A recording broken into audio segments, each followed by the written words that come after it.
Almost 2,500 people are confirmed dead, a number that is expected to rise after a massive earthquake hit Morocco.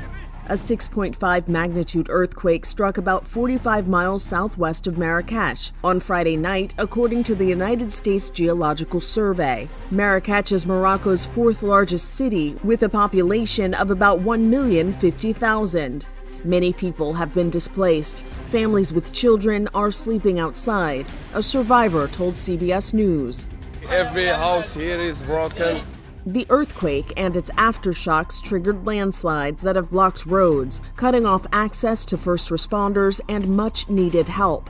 People have lined up to donate blood to the victims, and international aid is starting to arrive in the North African country. Rescue teams hope to find injured survivors, yet understand they are also tasked with recovering remains of the victims.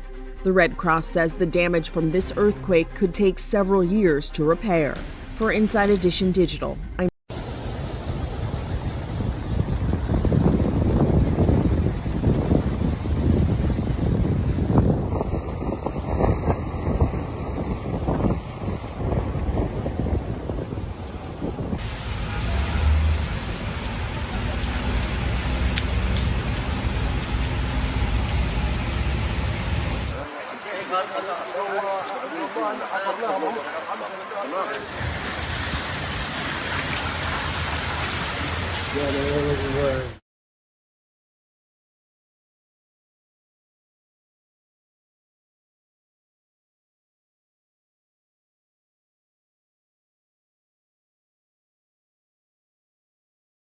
North Korean dictator Kim Jong-un has arrived in Russia's Far East this morning by armored train, there for a meeting with President Vladimir Putin. They're expected to talk about supplying arms to Russia for its war in Ukraine.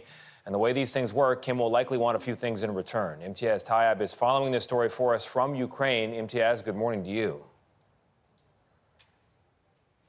Hey, Tony, good morning. Well, Kim Jong-un's arrival in Russia marks an incredibly rare trip for the leader of one of the world's most isolated nations. Now, he's understood to be traveling on this heavily armored and, it has to be said, very slow-moving green train, which has become something of a symbol of North Korea's increasing paranoia and secrecy. Now, this widely expected one-to-one between Kim and the Russian president, who last met in 2019, comes as Vladimir Putin himself becomes increasingly isolated on the world stage and is in desperate need of things like allies and supplies of ammunitions and shells, which are running out just 18 months into his unprovoked invasion of Ukraine, while North Korea, which has faced global sanctions for years because of its nuclear weapons program, is in dire need of everything from food aid to advanced missile technology and even hard cash. Now, the White House has warned Pyongyang it will, quote, pay a price if it strikes an arms deal with Moscow, but hasn't said what exactly that price will be.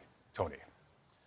Imtiaz Tayyab for us in Ukraine. Imtiaz, thank you very much. This has to be costing MGM millions of dollars an hour. On Sunday, systems at MGM Resorts properties began shutting down, including slot machines, company email, the MGM website, and more. It just, throughout the day, got worse and worse and worse until we had no access at the end of the day.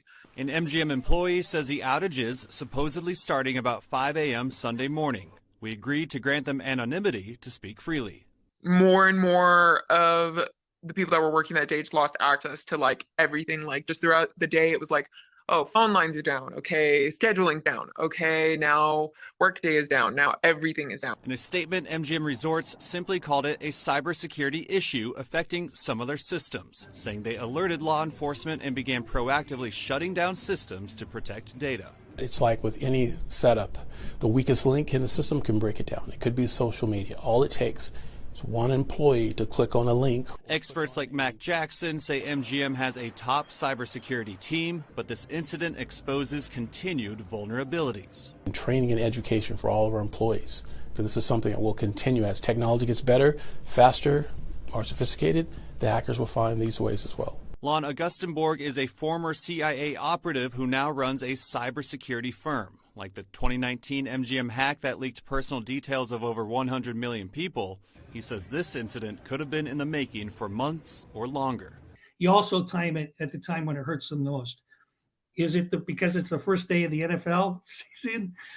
Is it because of the massive amount of bets that are going on, or people on vacation right after Labor Day. Tonight, we're hearing from frustrated Cash App users after a widespread outage. It's preventing users access to their money. Now, Cash App acknowledges the problem, posting these updates on their website. The problem started this afternoon, and users of the mobile payment app are reaching out wanting to know why they can't log on or even get their money. Cash App asking for patience while they investigate, also asking users not to make any peer-to-peer payments, cash card purchases, or log out of their accounts. Besides Cash App, the popular point-of-sale app many businesses use, Square, is also having outage problems. And another major story we're following, the FDA today approving updated COVID booster shots to protect against new variants. Miguel Almaguer with more on when they may be available and who should get them. Tonight's FDA authorization is a major step towards new booster shots. After the CDC meets Tuesday, vaccines from Moderna and Pfizer could go into arms by the end of the week.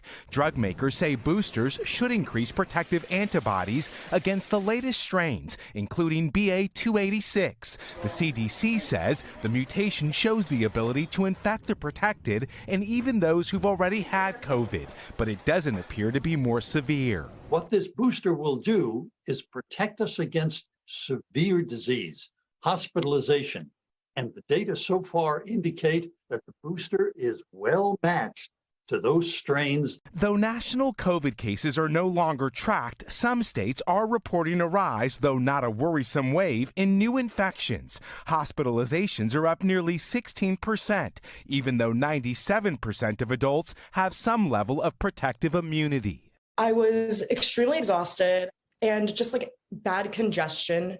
College senior Lou Maestri just caught the virus as she returned to school, just like many adults have at work and at large venues. Last week, a lot of my classes were empty because a lot of kids were reporting that they were sick. While the federal government will no longer pay for booster shots, most Americans will be covered by private insurance or Medicare. Local clinics are also expected to offer the roughly $120 shot for free.